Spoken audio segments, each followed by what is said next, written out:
Hello, Martin Yusuf here.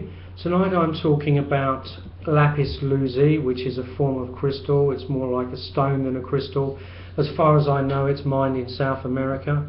This is a piece of lapis, and as you can see, it's been cut and fashioned. It's terminated on both ends, no, on one end. It means terminated, just means pointed. And it's deep blue in colour, and it has little metal strips and little strips of like marble in it. Lapis works with the throat chakra, the fifth chakra, and it's generally placed around the throat, nearly always placed around the throat. And unlike the clear quartz crystal and the rose quartz, where you would wash it with water to cleanse it whenever you used it, lapis is a smudging crystal. That means you will actually rub incense on it, incense or some ash or some dirt, even anything from the earth. I generally burn some incense around when I'm using lapis, and I'll take a little bit of the burnt incense and rub it on. And you need to be careful not to get sweat or any moisture mixed in with it. It's got to be dry. And you do this because this crystal is really connected to the earth, and if you could hear what the crystal was saying, that water is something that it really dislikes. And so lapis is at the throat chakra, and what it's for is for cleansing and purification. It opens the channel to your higher self. It assists in you going from the physical dimension into your higher self, into your light self. And it really connects the heart to the mind, and that's its job. It lies on the fifth level, and it's a very useful crystal to work with. And if you're traveling or you don't have access to all the crystals for the chakras, and you can't put all the crystals on your body, lapis, rose quartz and clear quartz will be enough. You'd only need 3 crystals, in my opinion.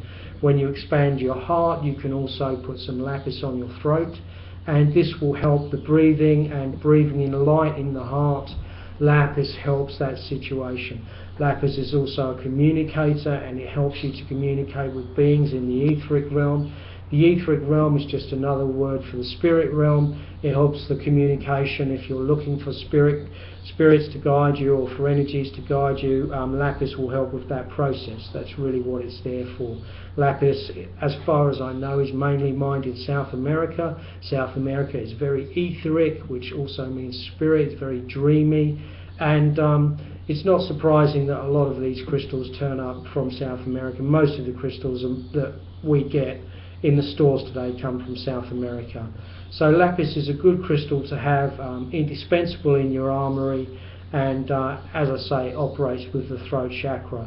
And the thing is with lapis, if you're working with the lower chakras and you're dealing with very negative energies, it will bind those lower energies, and it will not allow any of those energies to come up into your higher consciousness, which you really don't want to have any invasion or intrusion of the lower energies into your higher self, because they'll have to be dispensed or dispersed, and they may take some information and they're not really supposed to be there.